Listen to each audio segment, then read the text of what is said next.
right here. One question, please. One question? My days off. Right here. Please. I mean, I'm the prettiest one.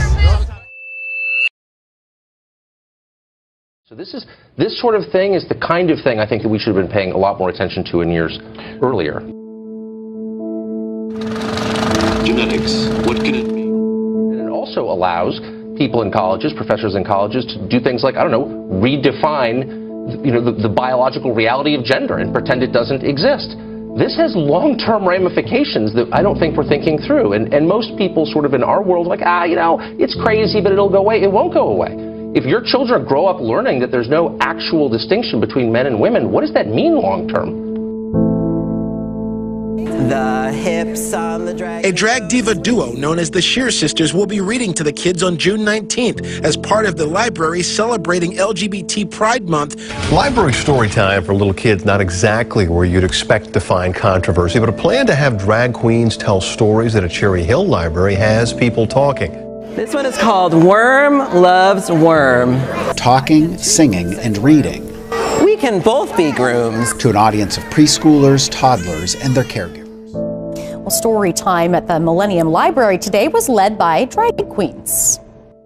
These words make her little sister very sad, and she starts to cry. That is so not nice. So when the head of a prestigious North London school announced this week that he's consulting pupils and parents about a gender-neutral uniform, allowing all pupils to choose trousers or skirts, it sounded like progress to me. In fact, it's a national thing. Who wants to be a drag queen when they grow up? But yeah, this is sort of a new thing that's happening, popping up in public libraries across the Fruited Plain, and it's actually happening in my neighborhood library in Brooklyn. But we all benefit from living in a society which leaves behind the oppressive, strict gender norms of the past and recognizes that gender can be fluid and ever-changing.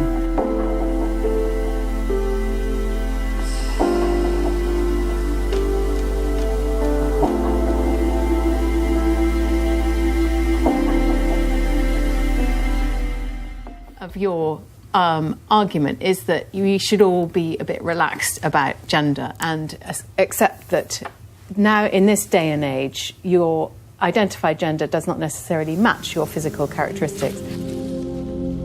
Because again, this is all for the sake of inclusivity and diversity. Sure. This. And so I asked, I said, well, what about ministers? Would you allow a minister to come in and read a Bible story for Storybook Hour? And they said no, they would not do that. Man, sometimes it just seems things are a little out of balance on these, doesn't it? Macho men under attack at college campuses across the country, now encouraging men to be less manly with courses to fight toxic masculinity.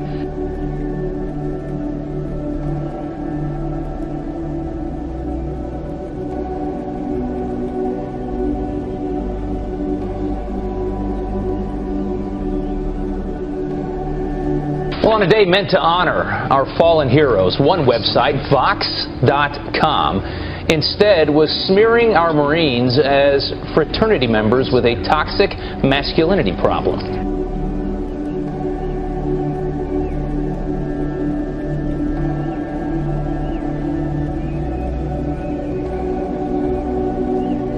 As my friend Matt Walsh wrote on Twitter, call me crazy, but I'm pretty sure the Marine Corps is supposed to be both masculine and toxic. But these are the kind of people who want our Marines to prance around into battle wearing high heels and camo rompers.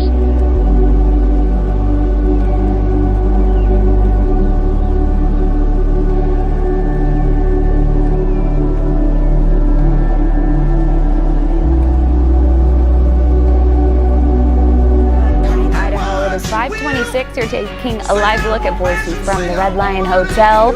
Rompers have become a staple in women's fashion. The cute one-piece outfit, one of my favorites. Mm-hmm. But what about rompers for men? No. These images and video of grown men in the patterned onesies are blowing up social media. It's a one-piece garment like women and babies wear. Men, why would you ever want to engage in this? This is ridiculous. What the baby version? What grown man's going to wear this? You wear that out in public? You wear it in public. Okay. Stuart Ledbetter joins us with a look at what else is ahead in the next half hour. Hi, Stu. I still can't get over that Romkin thing. It's just wrong.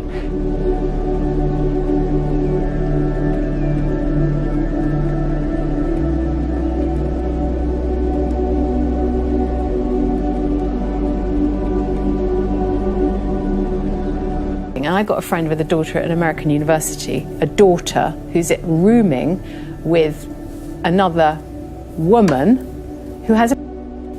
And that is completely understood, that is fine. And he, as a father, finds that a bit strange, but this is where we are. This story has gone viral. Vinny, 23 years of age, has already spent tens of thousands of dollars. Why? In hopes to transform into a genderless alien. All right. In a society that values youth and beauty, getting cosmetic procedures is nothing new. But there are some who take it to the extreme. Now, our next guest is on a mission to have the perfect physique. Like the man who's known as the human Ken doll. I'm known in the media as the human Ken doll. I've spent $170,000 on 152 cosmetic procedures. I think I look amazing. It's always exciting to see what new modifications people have come up with to sort of engineer themselves to look like what society would say would be the typical ideal.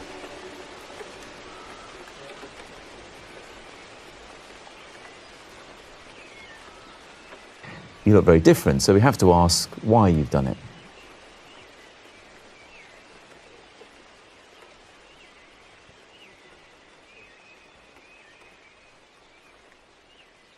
Justin recently met the real-life Barbie, 21-year-old Valerie Lakhanova from Russia. Right. And there are a few things that need to be fixed. There is an ongoing process to look good. And now we live in a very demand society. Yes. And I'd like to be the best that I can possibly, my body can allow me to be. Just the availability and the control to be able to manipulate my body and change it, to sculpt it, I guess, became a form of art for me. Okay. So we have a lot of fun kind of working through our binary categories. So welcome to my world, where nothing makes sense anymore. This is the subject now. There are 650,000 transgender people in this country. That accounts for 1% of the population. Of that 1%, the minutest amount of number are children. And to change our schools, to change the landscape of this country for a handful of people when there is no proof that we need to do that, I find astonishing.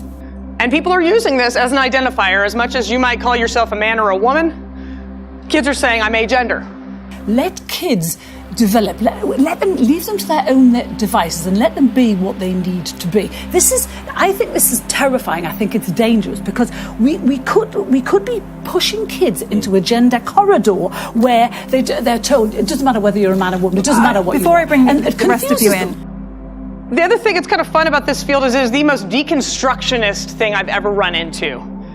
If you want a field where it's just, you're never going to get your head wrapped around everything, this is it. More into a gender non-binary. So you want to be sexless?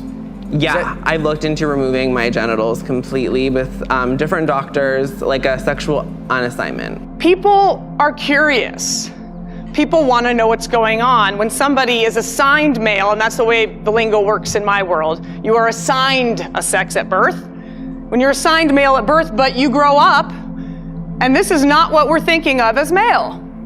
But my concern is the extraordinary increase in figures, that the attitude that people like you perhaps, without realising, are fostering. Let me run you through some of the figures. The number of under 18s referred to that service in 2016 to 2017 was 2,016. Okay?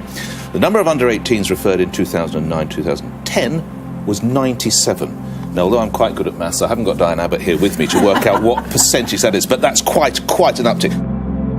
Okay, so here we are now watching development collide with something, you know, when we see adults, we sort of, I think to some extent we go, okay, that's okay, you can do what you want, even if I'm uncomfortable, it's still you're all grown up, whatever. What about a 12-year-old? Now back it up, what about an 8-year-old? Here's the breakdown. 21 for 2016-2017, 21 were 5-year-olds, 9 were 4-year-olds, and 1 was a 3-year-old.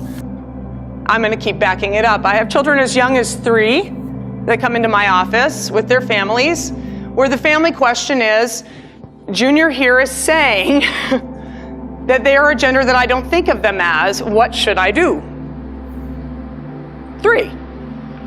So we need you, but when you have a 3-year-old embarking on possibly gender identity issues, well, you're a mum, I mean, it is utter coppers, to choose an unfortunate word. It is utterly wrong.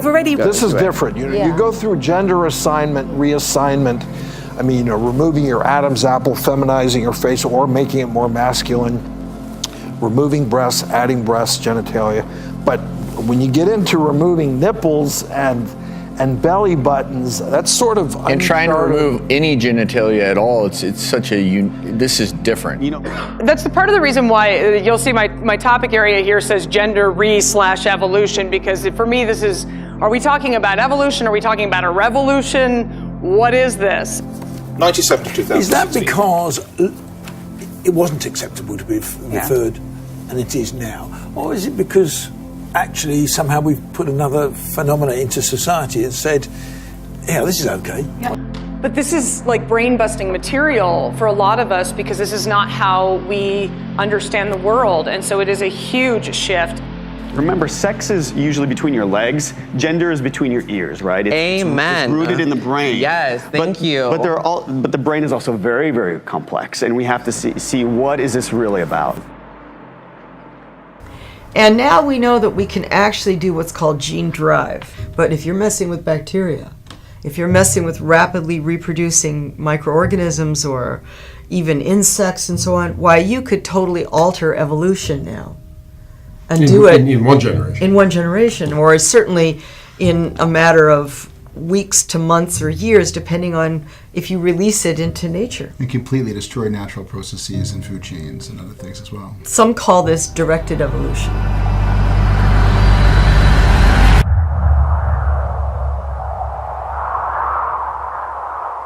Designer babies. Do you want a boy? Do you want a girl? Now you can order up. We found more Colorado parents are making that controversial choice. And more doctors are offering it, using technology to guarantee you get the gender you want. Researchers have succeeded in creating 5 new synthetic yeast chromosomes, the fundamental building blocks of all living organisms. Would you choose? No, not in a million years. Yes, I would have had a boy first. No, I think that you should kind of let nature take its course. But more parents are manipulating Mother Nature, effectively buying the sex of the baby they want. Although this type of sex selection is not legal in many countries, Canada, Australia, China, in the United States, it's not even regulated. Does this allow you to buy a daughter? Yes, I think the answer to that is yes. But in California, Dr. Steinberg says he already offers eye color choice investigationally.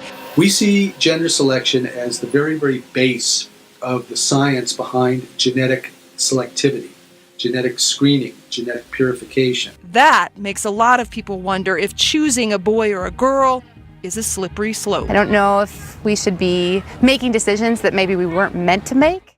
What do you think about MTV giving awards to people kind of eliminating the gender? Like, the gender? They're eliminating the best woman, best female, best male. Like, what are your thoughts about that? I don't think MTV's opinion matters for sorry. It's just not, it's not really a cultural music thing it used to be. Kind of died with the real world.